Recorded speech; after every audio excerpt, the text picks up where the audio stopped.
আজই ডাউনলোড করুন আর এনজয় করুন আপনার পছন্দের শো। আমাদের একটা ফুল প্রুফ প্ল্যান চাই। কিভাবে জেজের বাড়িতে ঢোকা যাবে সেটা আমাদের ভাবতে হবে।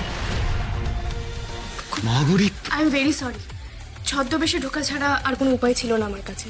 আর আপনি চিন্তা করবেন না, আপনার বাড়ির সামনে যারা দুজন পাহারায় আছে তারা কেউ আমাকে চিনতে পারেনি।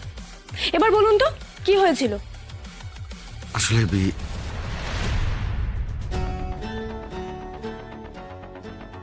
মহাগৌরী, তুমি আমার সাথে আমার ঘরে যেতে পারবে? ওখানেই আমি সবটা তোমায় খুলে বলতে পারবো। এসো। কেন সাক্ষ্যদা? আমাদের সকলের সামনে এইখানে কি অসুবিধা ঘটনাটা বলতে? মা প্লিজ, তুমি আর ঘট পাকিও না। জেঠু তুমি যাও, কথা বলে এসো। এমনিতে আমাদের হাতে সময় খুব কম।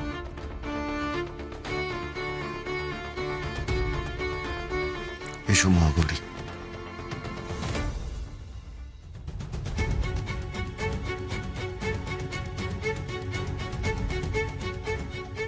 ঋতু আন্টি, তুমি একটু আমার ঘরে এসো।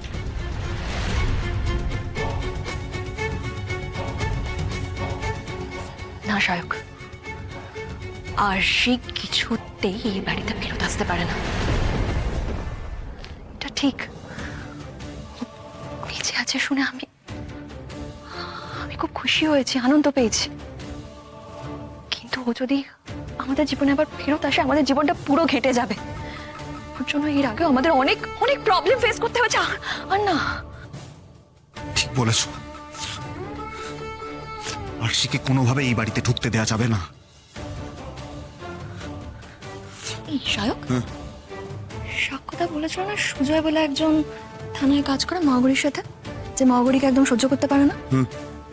তাহলে যদি আমরা থানায় গিয়ে সুজয়কে পুরো সত্যি ঘটনাগুলো বলে দিই, তাহলে তো মহাগৌরীর কাছে বাধা দিতে পারে। হ্যাঁ, ঠিক।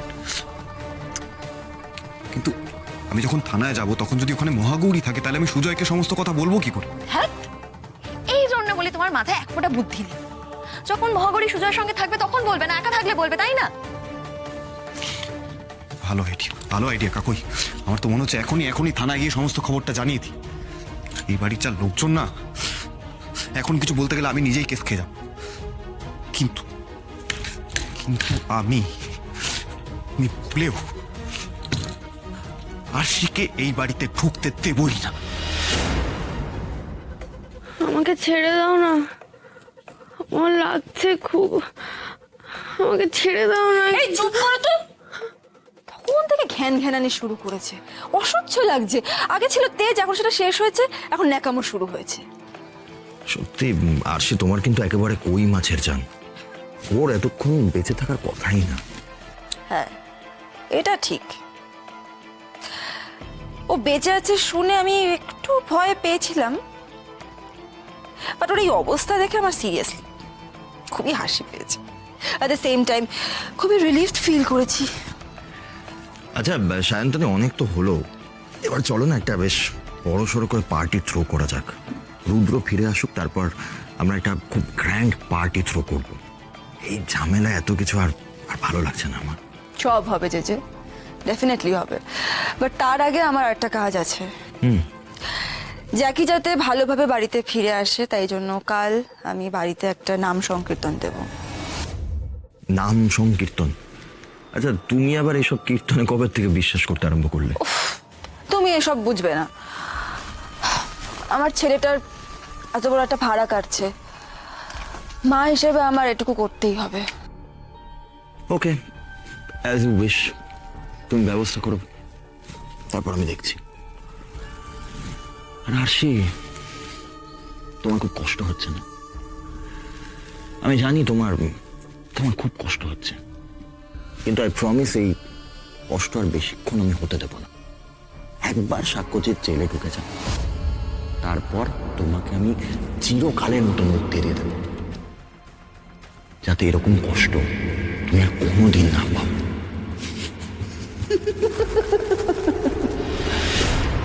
সবটাই তো শুনলে। ওই জেজের হাত থেকে আরশিকে কিভাবে আমি উদ্ধার করব, আমাকে প্লিজ একটা আইডিয়া দাও। আমি যে সব দিক থেকে বাধা পড়ে গেছি।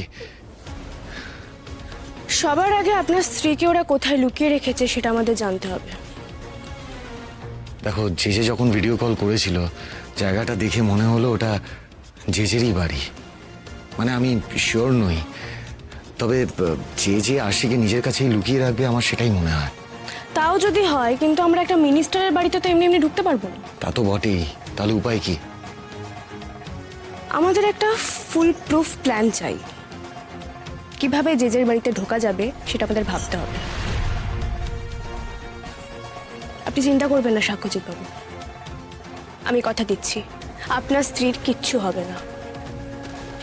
একবার যখন ওনার খোঁজ আমি পেয়েছি তখন উইদিন 48 আওয়ার্স আমি জেজের কবল থেকে ওনাকে ছাড়িয়ে আনবই। Thank you so much. আমি প্রথমে খুব ভয় পেয়ে গেছিলাম জানেন, আমার খারাপও লাগছিল যে এত বলার পরেও আপনি আবার আইন নিজের হাতে তুলে নিয়েছেন কিনা সেটা ভেবে। কিন্তু আপনি সত্যিই খুব ভালো মানুষ। পারলে আর বজরংবলীর দূতের রূপ ধারণ করবেন না। এক মিনিট, এই ফোনটা আপনি নিজের কাছে রাখুন। এটা একটা স্পেশাল ফোন। এই ফোন ট্যাপ করা অত সহজ নয়। এবার থেকে আমি আপনার সাথে এই ফোনেই কথা বলবো। কিন্তু মহাগৌরী, আমার মনে হয় যে তোমার ফোনও ট্যাপ করছে, আর সেই জন্যই তো আমি তোমাকে সবটা জানাতে পারছিলাম না। সেটা চান্স আছে, বাট যে যা ইচ্ছে করুন। দেখুন না, আপনার বাড়ির ওপর নজর রেখে ফোন ট্যাপ করে আপনাদের সাথে আমার দেখা করা আটকাতে পারলো কি?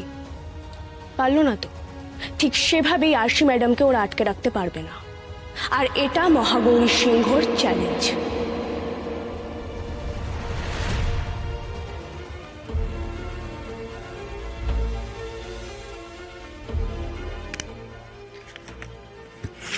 এখনো সময় আছে মহাগৌরী, আরো একবার ভেবে নাও। তুমি কিন্তু একেবারে বাঘের গুহায় ঢুকতে চাইছো। আমাকে একটা কথা একটু ক্লিয়ার করে বলো তো, কোন বেসিসে তুমি জেজের মতো একজন মিনিস্টারের বাড়িতে ঢুকতে চাইছো? নট অনলি দ্যাট, যে আরশি চ্যাটার্জিকে এতক্ষণ অন্য কোথাও সরিয়ে দেয়নি সেই বিষয়ে বা তুমি কি করে শিওর হচ্ছ? আমি শিওর নই ম্যাম। আরশি চ্যাটার্জি কি অবস্থায় আছে, কোথায় আছে আমি সত্যিই জানি না। আর সেই জন্যই তো আপনার হেল্প চাইছি ম্যাম। আমাদের একটা চান্স নিতেই হবে, যে করে হোক জেজের বাড়িতে ঢুকে আরশি চ্যাটার্জির খোঁজ করতেই হবে ma'am. Madam, may I come in? Yes, come in.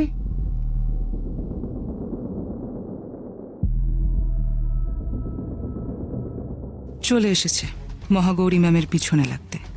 ভীষণ বাজে টাইপের একটা লোক।